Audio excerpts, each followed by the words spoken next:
Um, okay, first one, Super Street Fighter 4. Me, I enjoy playing this game a lot. I don't play it as much as a lot of people play Street Fighter, but you know, when I can play, I play, and it's fun, man. It's fun and it's addictive. I'll probably get back to doing some more commentaries of that pretty soon. You know, kunai knife, you know, whatever it may be, you know. But we'll see what happens. Marvel's Capcom 2. Yeah, I'm going ahead and adding this as one of the, you know, official games that I got. Some people would say that, oh, it's a downloadable game. Well, the PS3 version had a hardcover type deal, so I'm going ahead and include it with that, and separating it with the PSN titles and shit. But Marvel's Capcom 2, I've always enjoyed it. It's always been a fun, addictive game to me, and to me personally, it's my favorite 2D fighter, next to Street Fighter, Super Street Fighter 4. Probably a little bit better. I don't know. Something about Marvel's Capcom is fun as hell. Dead Space. To me, this is the premier survival horror action game there is, without a doubt. Game is just badass. When I was first playing it, I loved it. That was part 2. Dead Space 2 was actually the game I was looking forward to the most this holiday season, but they pushed it back to January. So I mean, that's cool, you know, if they felt that the game wasn't done, but I was really looking forward to that damn game, man. But Dead Space, hell of a survival horror game. If you haven't played it, you need to check it out because it is sweet. If the franchise keeps going on, it really could overthrow games like Resident Evil and such. And speak of the devil, I have Resident Evil here. I got the Resident Evil 5 original version, and I have the Gold Edition, which I just bought, that I just showed y'all not too long ago. The Gold Edition is the definitive way to play Resident Evil 5. If you don't have a PlayStation Move and Resident Evil 5, then your experience with Resident Evil is just lacking just that much. It's lacking that much. So if you're playing it on the 360, yeah, it's fun. It's still a great game, but playing it with the Move is just so awesome. It's the same comparison with Resident Evil 4 on the Wii. When you played it on the Wii, it was like, wow, this game is so much better. And that's how it is on the PlayStation with the PlayStation Move. It's the definitive way to play Resident Evil 5. Soul Calibur 4. I love Soul Calibur 4. Soul Calibur 4 and Dead or Alive are my 2 favorite fighting games, period. Especially when it comes to 3D fighting games. And I'm more of a 3D fighting game, you know, fan. So I love Soul Calibur 4, always have. It's a shame that I don't play it as much as I would really like to, you know, really enjoy to. But keep going. Time Crisis 4. Blood Out. This game is fun. When it came out, it was only $40, and it came with the Gun Con. And it's a good game. It's fun, man. If you can find it anywhere, I'd say pick it up. But at the same time, you know, with the PlayStation Move, they got Time Crisis Rising coming out really soon. I think it comes out next week, or it might be out already. And I'm going to be picking that up. It's going to have online competitive modes and stuff. So I'm definitely going to check that out. And the good thing about Time Crisis Rising is that you can use a light gun that I have for this, so that, you know, if I don't have a Move controller with me, even though I already have 2 Move controllers, I can still use a light gun. And honestly, I prefer using the light gun. I really do. After I was playing this like 3 days ago, and I prefer using the light gun over the Move controller, because when you get the Move, you get like this demo disc, and it gives you Time Crisis Rising to Rising Storm to play with. So I experienced playing it with the Move, but I like playing with the gun. But I know they have the peripheral that the accessory you can buy to put the Move controller in, so it's the gun. So, you know, we'll see what happens. Red Dead Redemption, this game, I still stand by this game. This game's great. It's fun, and it's a really good game overall, man. It definitely is. pick it up if you don't got it. The single player I thought was really good, but it got to the points whereas I had the same problem with GTA. It got to these points where it just came kind of monotonous, where it was constantly something like I was doing the same thing over and over and over and over and over and over and over and over and over and over again, like as far as mission objectives and stuff and everything, and I don't know.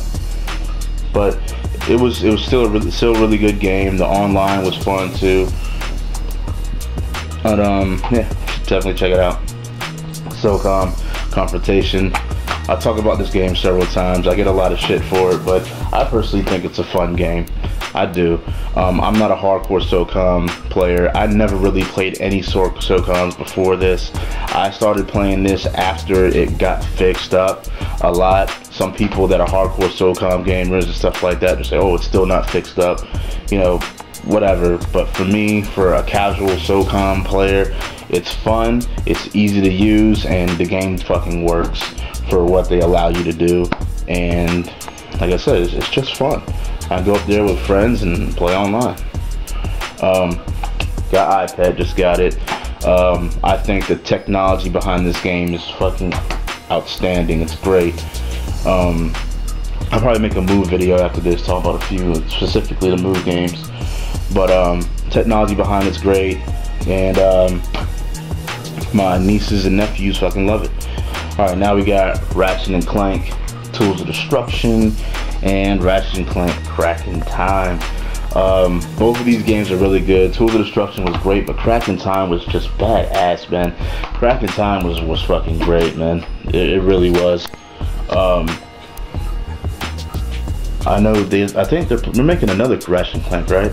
I'm not too sure. I think they are. I know they're making like that All for One game, and I think they're making something else too. But Ratchet & Clank, cool ass game. Hopefully they can make one that's online, like the one that was on PS2. That'll be damn sweet. Heavenly Sword, one of the best cinematic, like story-driven video games this generation, man. Heavenly Sword. It was kind of short, but it doesn't matter if it was short or not because it was so fucking great. It was just awesome.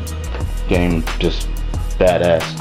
Sports Champions, really fun, enjoying it.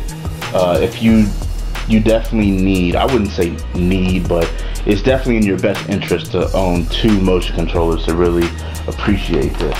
Especially the Gladiator mode, badass with 2 controllers. Oh my god. Metal Gear Solid 4, Sons of the Patriots, just amazing. Amazing. I said Sons of the Patriots, Guns of the Patriots. Just amazing, man. My favorite game this generation. Epic scale, great storytelling, probably the deepest video game I've ever played, and it's just great. Heavy Rain, best game I played this year thus far. Still, it's emotionally driven. It shows developers and gamers that games don't have to be all about pressing this and that, you know, all the typical bullshit that you see in majority of games that I already showed you. It's not about always shooting people up and doing all shit. It shows that games can be made differently and shown in a different light and really work well and can have an emotional attachment to the gamer, and it's fucking fantastic. Infamous, great sandbox game, open world game. It's awesome. Superheroes, lightning. I mean, come on, what else can you ask for? Part 2 looks fucking amazing, and I can't wait for it. Part 2 looks great. Battlefield Bad Company 2 is probably my favorite first-person shooter that's out right now. I love the destruction in it and stuff. It's probably predetermined, but it's still badass. I love the online modes, even though there's not many, but it's just an addictive, fun fucking game, and I play it often. Modern Warfare 2, I've always been a Call of Duty fan. I plan on picking up Black Ops. I always said it, I've always been a Call of Duty fan, but the problem is that I don't like how people play the game online, so I tend not to play online often. The only time I play is when I'm doing commentaries. You see my commentary videos, that's the only time I'm really playing. I don't play just to put in the game just to have fun, you know?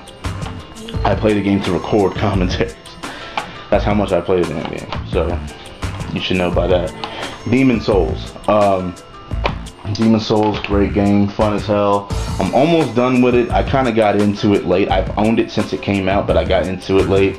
But the game is great. It's fun, and I just love playing it. I just wish that it would be a dream. Honestly, that game would be a dream game if it had in-game chat. If it had that, it would be amazing. But you got to resort to Skype and shit. But it's whatever. That's why I'm hoping cross-game chat comes. If it comes, Demon's Souls will just be retarded. It'd be so beast. Valkyria Chronicles. Honestly, I have yet to really play this game. I played it one time and I really enjoyed it. I liked it, but I put it down and didn't pick it back up. I know it's great. I just gotta actually put it into fucking play. So I mean, I still got games to play. Bayonetta, I haven't beat this yet, but I like how fast and frantic and just upbeat it is. It's crazy. She's fucking fine, and it's just I don't know, it's a fun game to play. Mod Nation Racers, I love the customization in this game. It's crazy, it's fun. It's a fun ass game to play. I don't really play it all the time, but sometimes, you know, you get around a certain amount of people, whether you're in a chat or playing a different game, like, yo, you got Mod Nation Racers? Alright, let's put in Mod Nation. And next thing you know, you got people playing Mod Nation with you, and it's always a good time. You know, always a good time. Final Fantasy 13. I enjoyed this game. I hope that Square Enix does not do the same formula, but I did enjoy it. I do think that it's a solid game, and yeah, I just hope that they go back to their original formula with Final Fantasy games. God of War 3, I still think the God of War series of games are the best action games, hands down. They just are. It's so amazing with the things you go through in every game, especially this one. I mean, the best boss fight that I've ever seen in any video game, period, is in this game when you're fighting Kronos. It is so fucking amazing. The game is epic as hell, and it's just badass. Fucking love God of War 3. Then you have Uncharted. Got Uncharted 1 and Uncharted 2. Both amazing games. Uncharted 2 is probably my second favorite game this generation, right alongside with Heavy Rain. It's a action-packed thrill ride roller coaster, and it's just awesome. Online is amazing too. Fucking love that game. Lair, I have yet to beat this, but I know I'm kind of close. I just got to pick it back up again and finish it. You know, it's a solid game. And that's all I can really say about it. It's solid. They fixed it with the patch. They made it better to play with the patch. So, you know, it's definitely playable now. But outside of that, you know, until I actually beat it, I can't really come up with a verdict and say that, you know, I like it a lot or I think it's good or anything. But, you know, the game works and it's very cheap now. So, hey, why not? Killzone 2, a hell of a first-person shooter. I think it's fun as hell. Unfortunately, I don't play it too much anymore, and the reason being is because I honestly just enjoy playing Battlefield right now a lot more than Killzone. Hopefully when Killzone 3 comes out, it can kind of take that over, and which I'm pretty sure it will. And it's going to definitely be sweet. Killzone 2 is just an amazing looking game, and I love how the online is. I love that how it just keeps flowing into new game modes. That's fucking awesome. And the last game I got to show y'all that I have here with me is Darksiders. Darksiders is a action-packed game. Some people say that, you know, the story might be lacking a little, but I mean, for the type of game that it is, it doesn't really need a really deep story. It would be good if it had it, but with what it has, it's good, it's fun, and it's deep enough so that, you know, it can really get you, you know, into the game. And I definitely do enjoy the game. I still have to beat it, but it's definitely an enjoyable game. So, got the dough, definitely pick it up. Alright, those are all the games that I have with me right now, but like I said, 3D Dot Game Hero Resistance 2, and what was the other one? Dante's Inferno, I don't have with me right now. Like I said in my last video, my next purchase is going to be Enslaved. But yeah, that's pretty much it, y'all. I probably went over the time limit with this. I might have to make it 2 videos. But yeah, I guess I'll holler at y'all a little later. I'm out of here. Peace.